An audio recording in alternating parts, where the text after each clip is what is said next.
Welcome, everybody. My name is Matt Johnson. I am counsel to the New Hampshire Association of Realtors. Today, I'm acting on behalf of the Risk Management Subcommittee, and I'm delighted to have with me a special guest, Rick Reibstein, who is a leading expert on lead paint disclosure forms and how to fill them out. This has been a recurring question that we receive on the legal resource line, so we thought it was important to get the expert in here and go over it for the benefit of older, more experienced agents, but also newer agents to the field as well.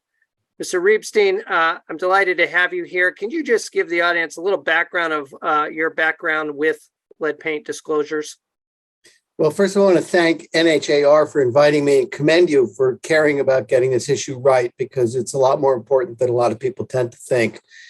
My background that's relevant here is that I enforced this law for EPA in 2002 and 2003. And as a result of doing that, I was quite shocked at the level of understanding of this law, which was nearly nil. And after I left EPA, I applied for a grant to develop a course teaching real estate agents how to do this, which I then got a grant from EPA and did for several years until about 2010, till the renovation rule came out. I covered that as well. And I reached about 3,000 realtors in New England. After that time, I continued offering the training in New Hampshire, which was convenient for me. I'm in Massachusetts, but I was working for the Massachusetts government, so I didn't want to cause any confusion. So I confined my activities to New Hampshire. So I've given dozens of courses up there on this law. Well, we're glad to have you. So first, let's jump right into it. Is there anything that our members need to know about, any updated guidance from either HUD or EPA about how to fill out and complete the lead paint disclosure form that you're aware of? Well, there isn't guidance there's nothing that's changed with the disclosure form per se, but there are some new developments. So HUD actually if you do HUD assisted housing, HUD has lowered the lead threshold. When a child is found with lead levels at 5 now, that's the threshold for action. It used to be 20. So that's important for anyone who's managing HUD properties. Also, the dust lead levels have been lowered. So those used to be much looser for floors, the dust that you can leave on floors and windows. So those are just important things for people to know.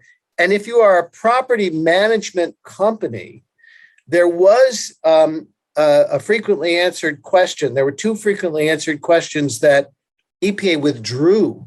The old frequently answered questions basically said property management companies don't need to worry about the renovation rule. Now, I'll discuss in 1 second the relevance of the renovation rule to the disclosure rule. It's important to understand that.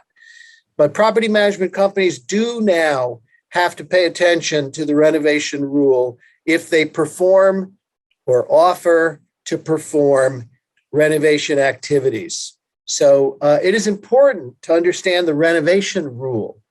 Even though it doesn't apply directly to you if you're not doing renovations, it produces information about lead.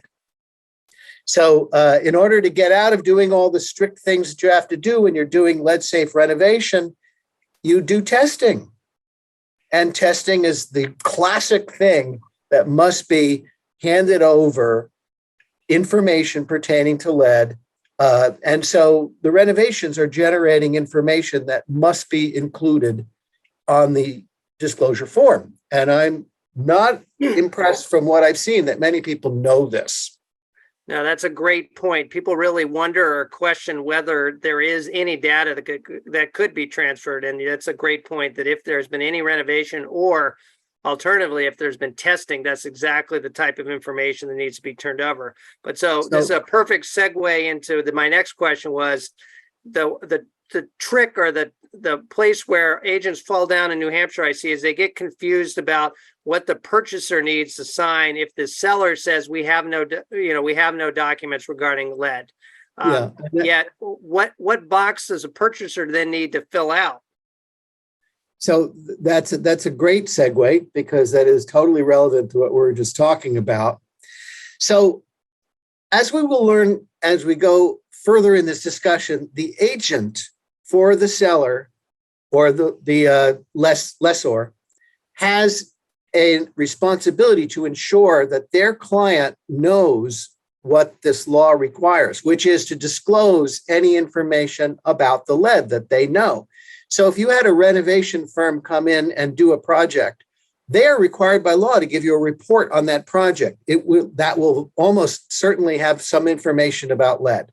So you actually have to go look in your files. And if you look at the form, it says records or reports available, yes or no. Well, implicit in that is that you went and looked in your files. And it's the regs tell you that it's any available information, and available is actually defined in the regs to be reasonably obtainable. So you're not going to survive an argument that says you talk to your client says, no, I don't have anything. You told your client, go check your records. Your client still says, no, there's no information about lead. And then somebody finds out there was a renovation. There is a report. It does have information on lead. Your agent is not going to have an easy time with that. So you need to really inform your clients that they need to look in their records for reasonably obtainable information that might pertain to lead. And that would include not just the renovation reports, but anytime a child was found with lead there. And also people who were considering buying the property, did a lead test, and then told you, we're not buying the property. By the way, we found lead. And those agents or sellers who say, oh, I don't want to know about it, don't give me the test, still they had knowledge which will have to be provided. And if it's found out that they didn't provide it, that's a world of trouble they don't need. So back to your question. That was just demonstrating the relevance. No, and that's a great practice point. And I would add to it, just to put my risk management hat on, that the selling agent should really make that request of the seller in writing. So there's a paper trail where they can document that they specifically asked in detail to make sure the sellers looked through their folders and files and found anything even remotely related to lead. Thank you for saying that, Matt. Because I'm not saying everything I said in my course, but that was always a key point in my course, to document your efforts so that you can show you met your obligations. We'll talk a little bit more about that. So this question always comes up. And when it first came up, I went to EPA because I had recently been working there, and I still was regarded as someone that they could talk to. Sometimes they don't talk to you so easily. And they said, we'd rather not see that spot left blank, because if it's left blank, it looks like you skipped over it and you just didn't care. Now, remember that spot is to remind everyone of the obligation to provide any available records or reports, and to certify that process was completed, they got them. So if there was nothing that they provided, they still would like to see the initial. And however, oh, and by the way, I shared that with Kathy Russa, who is probably was at the time doing the most training of anyone that I knew of. Everybody took Kathy Russa's courses, and she told everybody that. So we spread that one around. Years later, it came up again, and the personnel at EPA had changed. And somebody said, you can leave it blank.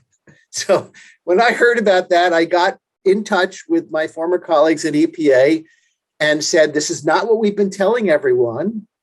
And we've been telling them, if you don't want to leave, if you don't like putting your initial, you can write something like, I didn't receive anything in addition to the pamphlet in this form.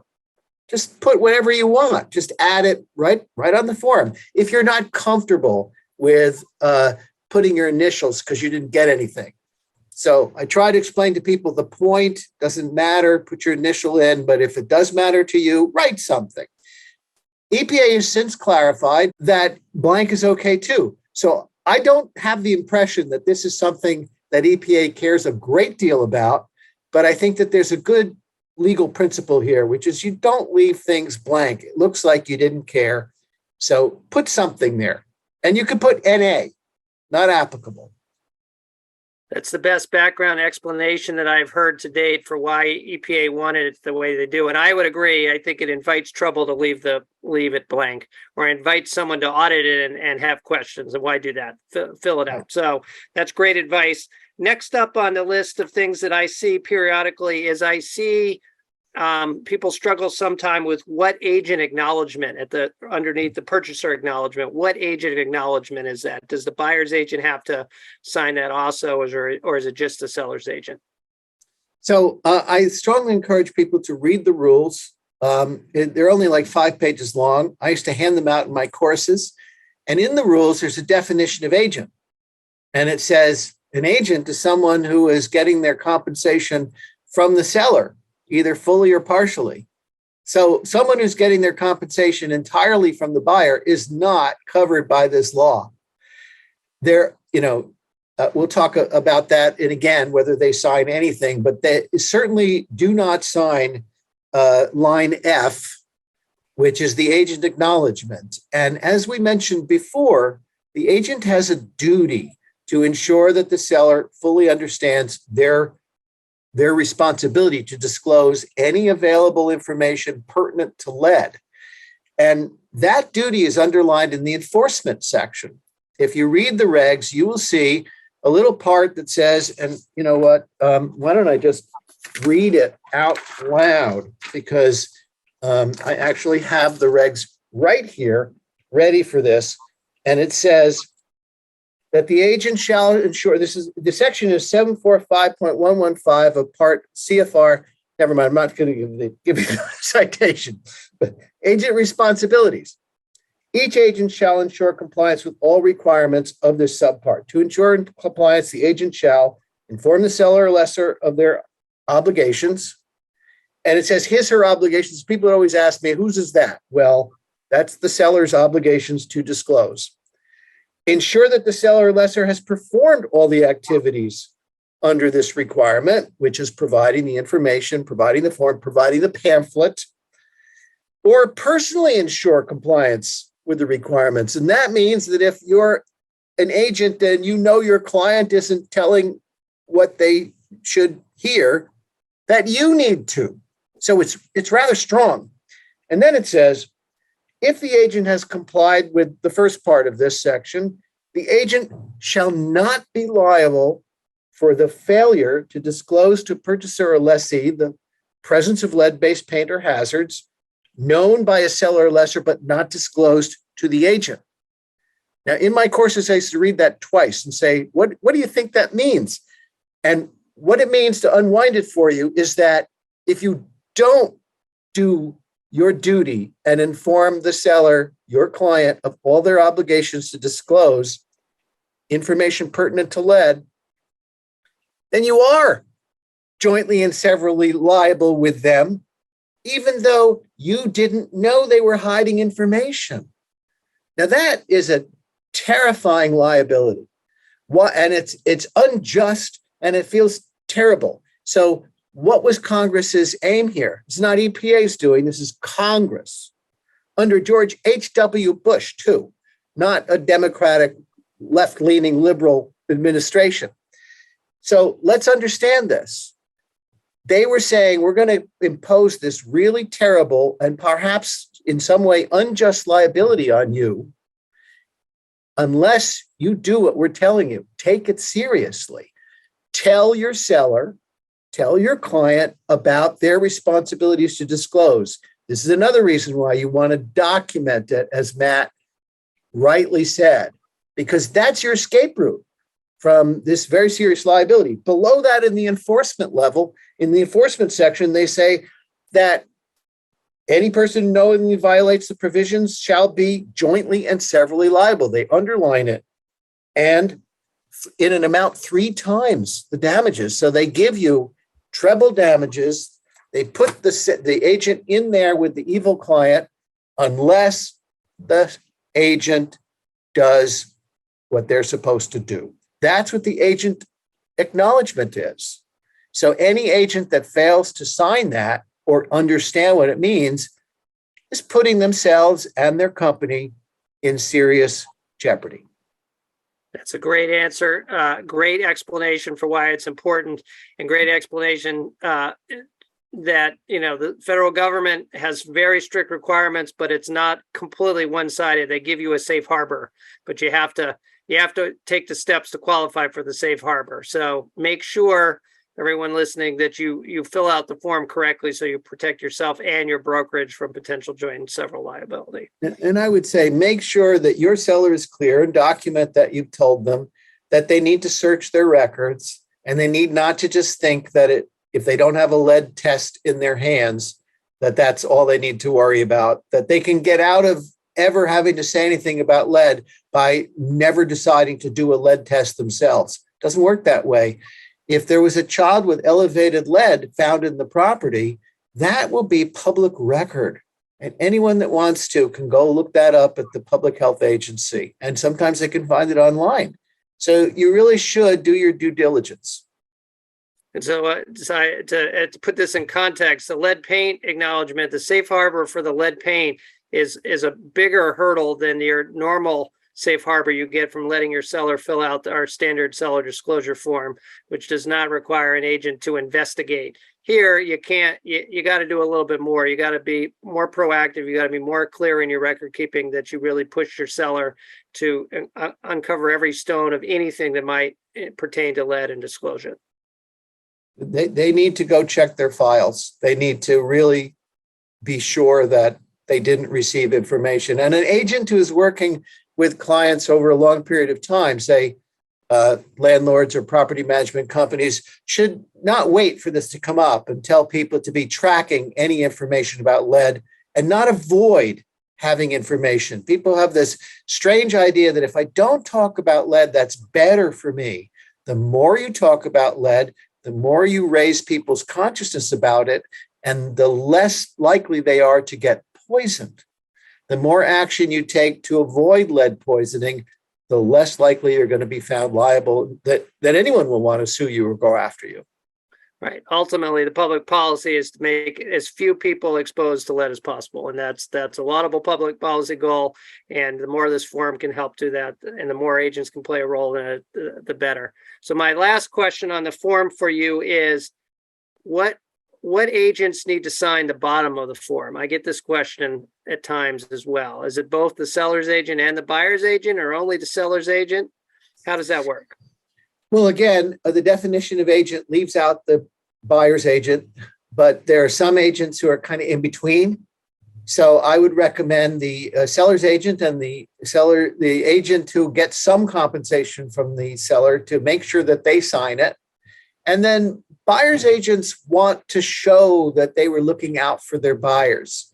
And they should wait their turn. Let the agents who are actually covered by the law sign first. And then, there isn't maybe another line for them, but that doesn't hurt. Just write on the form and then identify yourself as a buyer agent for the buyer only. You won't be subject to the requirements of this rule, but you will have a record that you were looking out for your client. That's a great point. So, and wrap up, any other final practice points or tips that you could give to agents when they're navigating this thicket of federal regulations and the lead disclosure form? Any last parting words for our audience? Well, you did ask me before if agents should not use the form for residences that were built after 1978. Correct. And no agent should do that. First of all, it frustrates the law, the enforcement of the law, which is about residences built before 1978. But secondly, it has no legal meaning. And to do that just means you haven't read the warning statement, which says this applies to residences built before 1978. So it's really just showing your ignorance and the fact that you don't care about what the law really says. And people are doing it. They think they're getting the extra protection. Well, they're doing exactly the opposite. So they should not do that. And my message to everyone is to actually take a look at the law.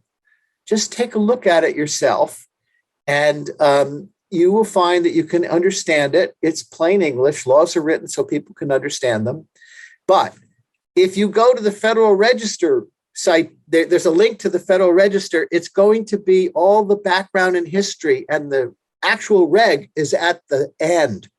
So if you're at the Federal Register site, go to the end if all you want to see is what the law actually says. If you want to understand why it is the way it is, read the rest of it, but your eyes will probably glaze over. If you go to the Code of Federal Regulations, you will just get the rule itself, and it's 40 CFR Part 745 Subpart F. And read the renovation rule 2, Subpart E, so that you understand what's going on there. That's a really important thing for people to pay attention to.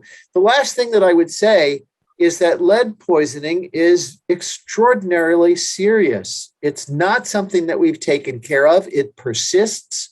It's still poisoning people at a high rate. It is not just poor children who get poisoned.